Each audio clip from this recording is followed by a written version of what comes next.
రోజులు వర్షాలు కురుస్తాయని వాతావరణ శాఖ ప్రకటించింది. రాయలసీమ ప్రాంతం, ఉత్తర తమిళనాడు తీరం, కర్ణాటక పరిసర ప్రాంతాల్లో 3 ఉపరితల ఆవర్తనాలు కొనసాగుతున్నాయి.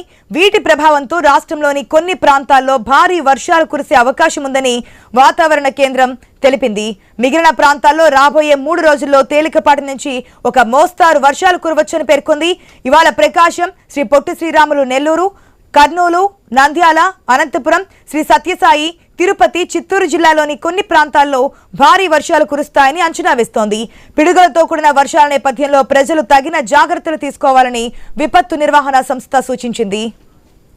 మనం చూస్తున్న ఏపీలో మరొక 3 రోజుల పాటు కూడా వర్షాలు కురిసే ఛాన్స్ ఉందంటూ కూడా అమరావతి వాతావరణ కేంద్రం హెచ్చరికలు జారీ చేస్తోంది. దీనికి సంబంధించిన అప్డేట్స్ మా ప్రతినిధి రాజు ద్వారా తెలుసుకుందాం. గుడ్ మార్నింగ్ రాజు.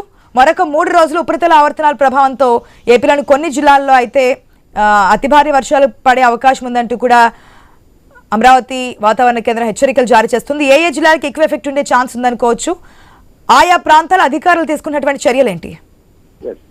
గుడ్ మార్నింగ్ ఆశ. ఏదైతే గత కొద్ది రోజులుగా కూడా వర్షాలు కురుస్తాయని చెప్పి ఐఎండీ అయితే సూచనలు చేస్తున్న నేపథ్యంలో గత వారం రోజుల క్రితం ఉత్తర కోస్తా జిల్లాల్లో అయితే భారీ వర్షాలు పడిన పరిస్థితి చూసాం. ఇప్పుడు తాజాగా బంగాళాఖాతంలో కొనసాగుతున్నటువంటి 3 ఉపరితల ద్రోణుల ప్రభావంతో దక్షిణ కోస్తా, రాయలసీమ ప్రాంతాల్లో భారీ వర్షాలు కురిసే అవకాశం ఉన్నట్టుగా తెలుస్తుంది. దీనికి సంబంధించి ఇప్పటికే రాబోయే 3 రోజుల్లో పరిస్థితి ఏ విధంగా ఉండబోతుంది అనేది ఒక అంచనాకు వచ్చినటువంటి ఐఎండీ అయితే రాష్ట్ర ప్రభుత్వానికి సూచనలు కూడా చేసినట్టుగా తెలుస్తుంది. ముఖ్యంగా చూసుకుంటే ప్రకాశం జిల్లా, నెల్లూరు, కర్నూలు, నంద్యాలతో పాటు అనంతపురం, సత్యసాయి, తిరుపతి జిల్లాల్లో వర్షాలు పడే అవకాశాలు అయితే ఎక్కువగా ఉన్నట్టు తెలుస్తుంది. దీంతో పాటు దక్షిణ కోస్తా జిల్లాల్లోనే అంబేద్కర్ కోనసీమ జిల్లాతో పాటు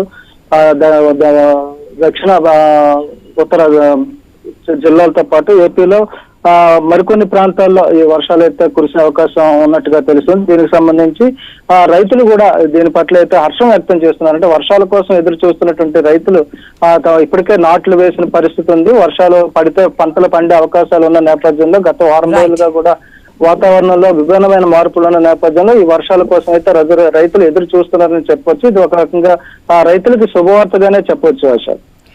right Raju, thanks for the update.